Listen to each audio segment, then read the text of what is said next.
Yo, Elliott, I'm a salesman and I can close deals in my sleep. He says, but I can't seem to sit in silence for more than a minute without reaching for my phone. It's like I've trained my brain to be allergic to stillness.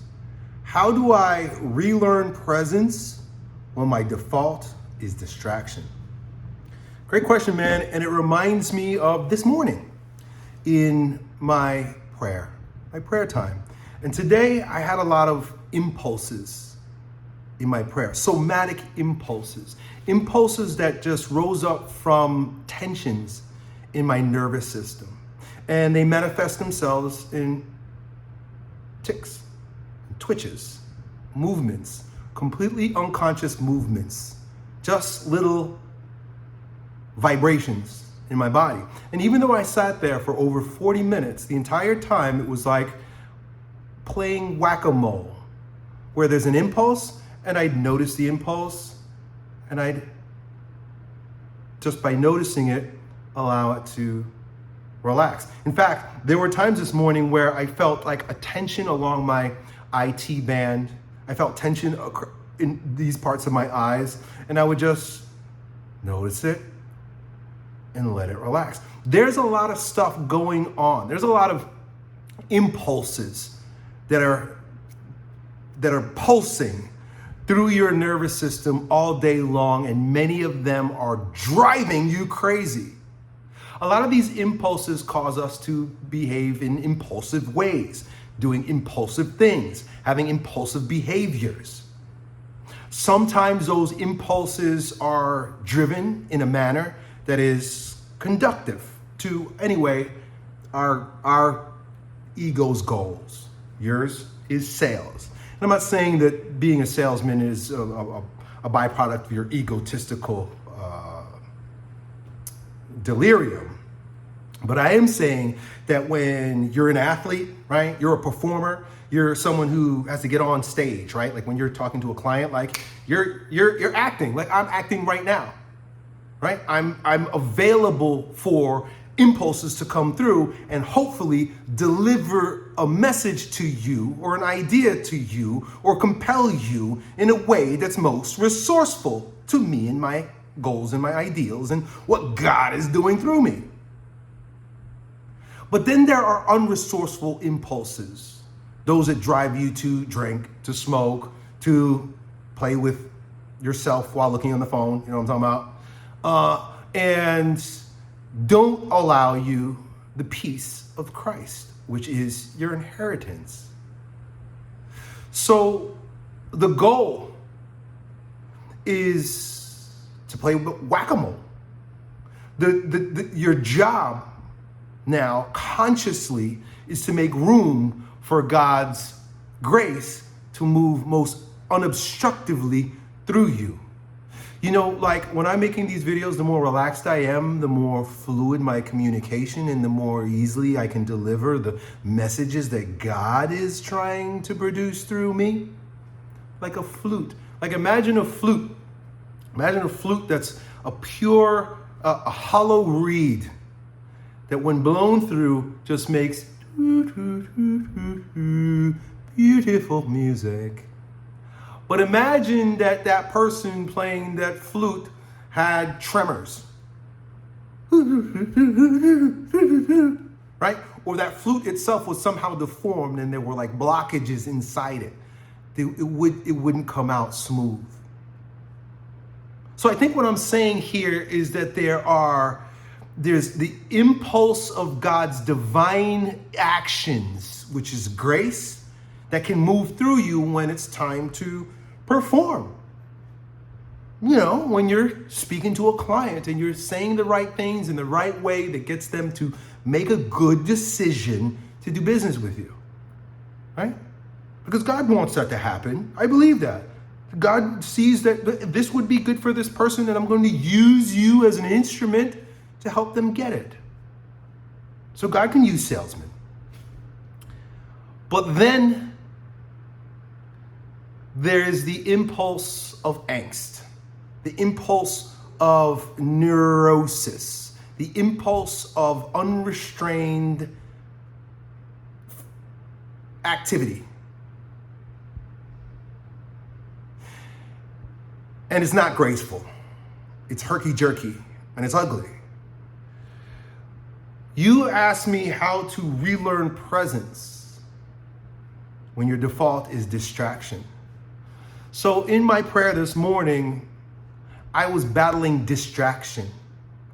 The point I want to make to you is that distraction was physical. Impulses are mostly physical. In fact, I would venture to say that most of our thoughts actually arise from impulses, which are physical, that manifest themselves in neurotic thought. And the game for us, the goal for us, is to learn how to notice these unresourceful distraction latent impulses in the body and relax them. And it's actually very simple. Whack-a-mole. When you play whack-a-mole, maybe some of y'all don't know what I'm talking about when I say whack-a-mole. When you play whack-a-mole, it's a game that you played as a kid that you go to the carnival and they have set up where there's like a bunch of holes, like say maybe there's 9 holes on this table. And then a mole will come out. You don't know which hole it's gonna come out of. Boop, boop, boop, boop. And you have a hammer, a big soft hammer, and your job is to see the mole come and bang it. You gotta bang that mole, you gotta whack that mole before he disappears. Because as soon as he disappears, another one's gonna come up. So the greatest whack-a-mole winner, the one who gets the most points, is the one that's banging the moles as they're coming up. Boom, boom, boom, impulse, impulse, impulse, impulse. Here it comes, I see it, I see it, I see it. And a lot of times with the impulses in our body, it's not as easy as a flat table with 9 holes. It's all over. It's all over. You got things in your ears that are pulsing. You got things in your throat. You got them in your chest. They're in your solar plexus. They're on the bottom of your feet. They're behind your eyes, inside your sockets. It's crazy.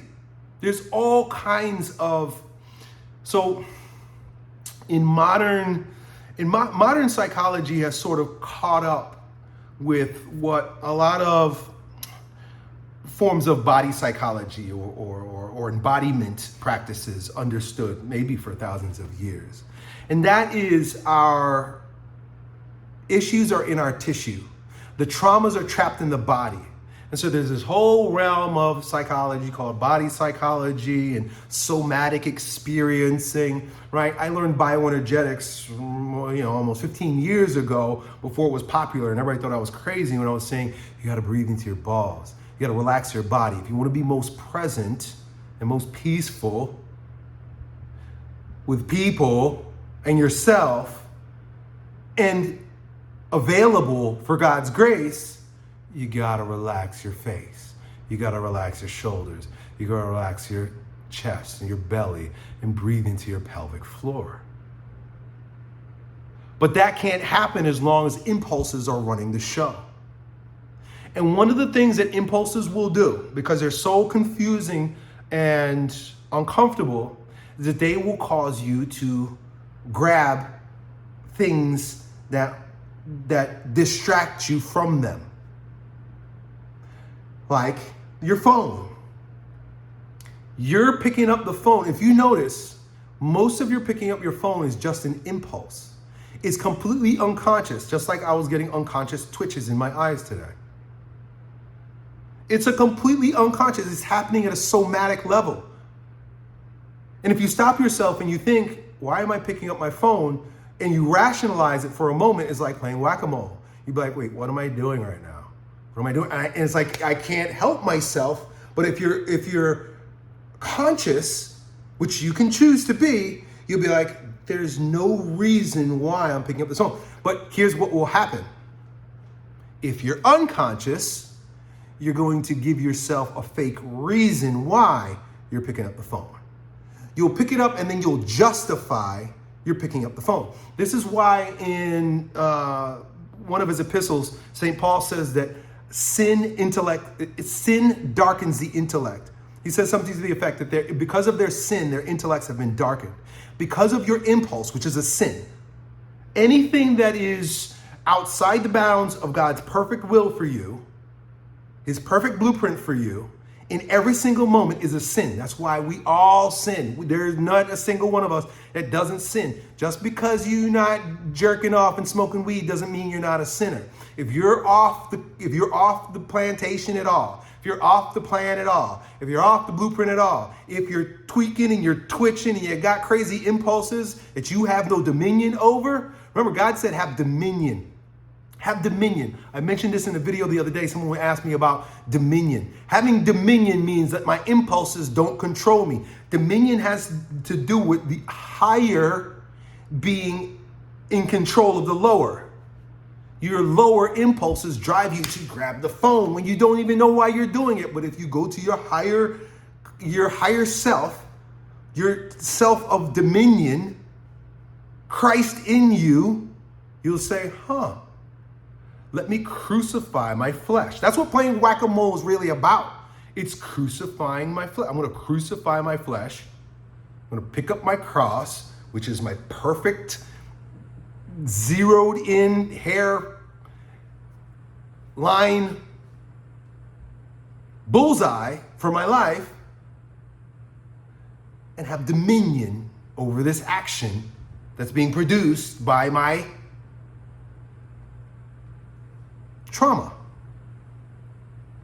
Here's another one. Everybody is a sinner and everybody is traumatized. The way we operate in our world is a byproduct of trauma. If you went to school, public school, I don't even want to go that far. If you have parents, you've been traumatized. If you have a body, you've been traumatized. Trauma comes in all shapes, forms, and sizes, and is a byproduct of our fallen nature, living in the third dimension. If you fell down, like my oldest daughter, when she was a baby, for the longest time, she was very clumsy. And she fell and bumped her face when she was learning to crawl and walk like 5 times. And it was like, oh, poor kid. Every time I cringed, I was like, oh, she just falls and boom, hits her face in the ground. She ended up having cracked teeth. Traumatized, totally traumatized. Did I traumatize her? I know. I picked her up and held her because she was crying. But she had a body that she was fumbling around trying to figure out how to use. So bang, shit hits in her face, hurts her mouth, and she cries. And it gets trapped in the nervous system. So all these tweaks and these twitches and these impulses come from sin. Trauma causes sin.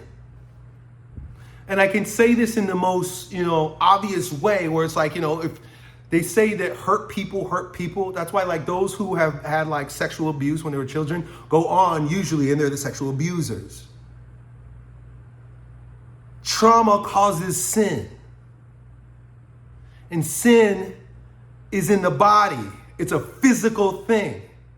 It manifests in the way you breathe. It manifests in the way you feel. It manifests in the whack-a-mole impulses going on in your body. And then, as Paul says, it darkens your intellect because you will justify why you picking up that phone or why you abusing that kid. You'll have a reason. That's why you can't trust your own thoughts.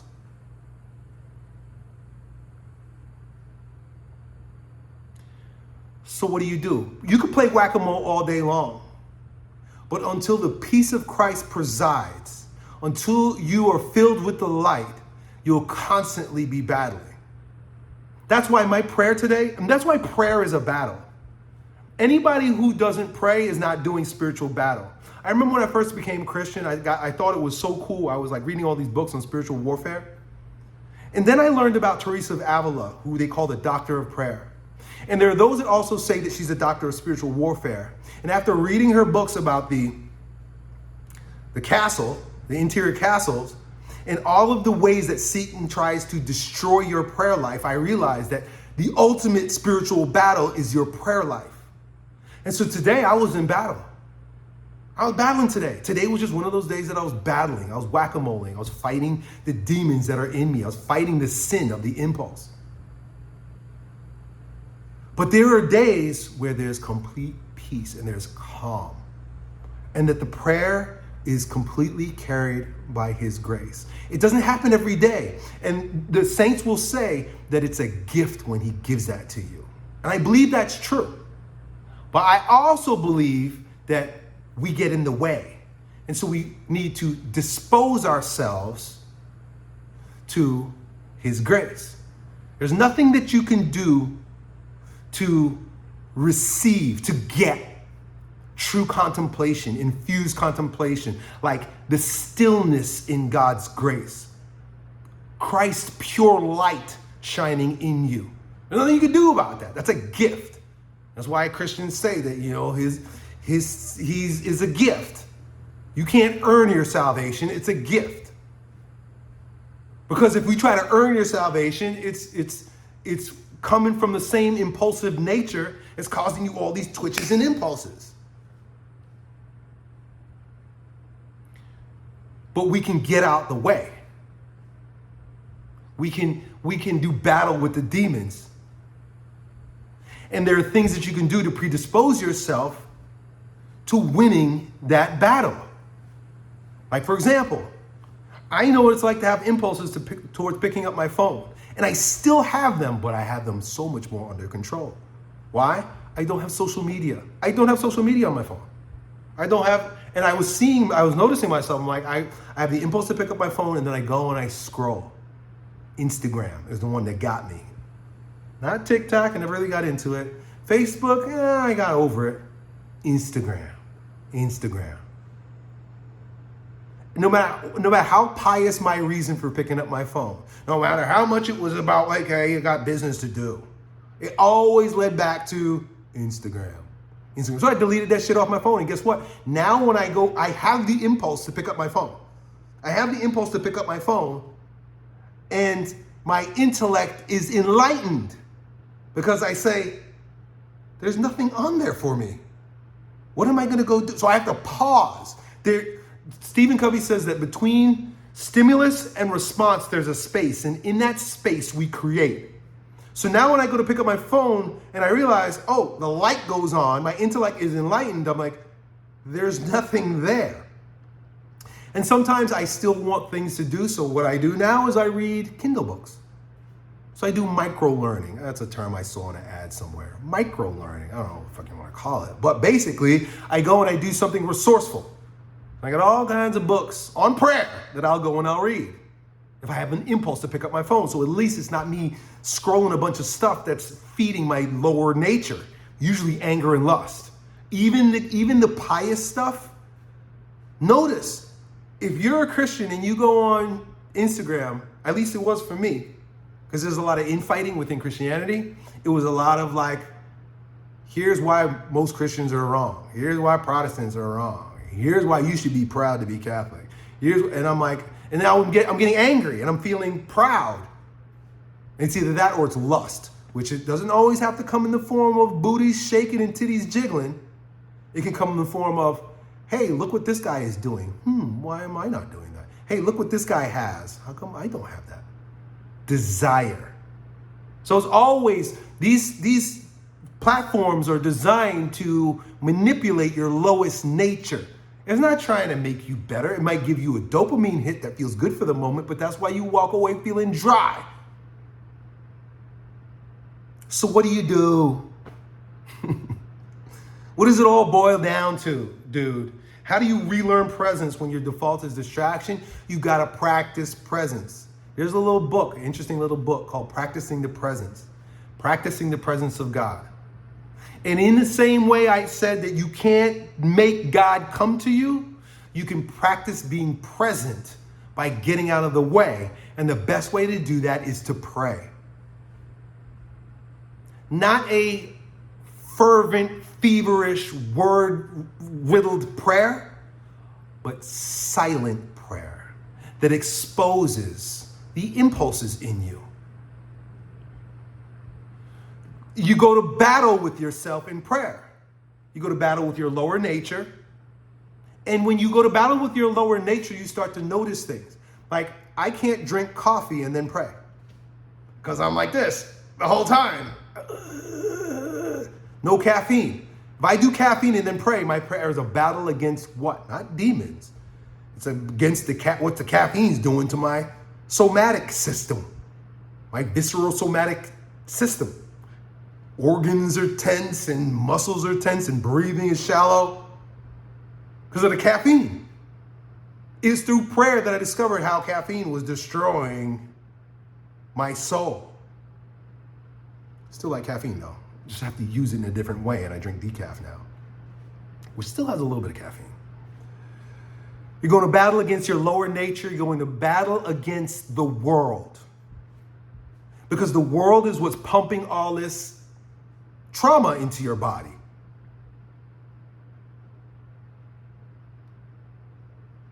The ideas that produce trauma and the physical trauma that produces the ideas. So battling against your thoughts, trying to calm your thoughts, has everything to do with calming your body.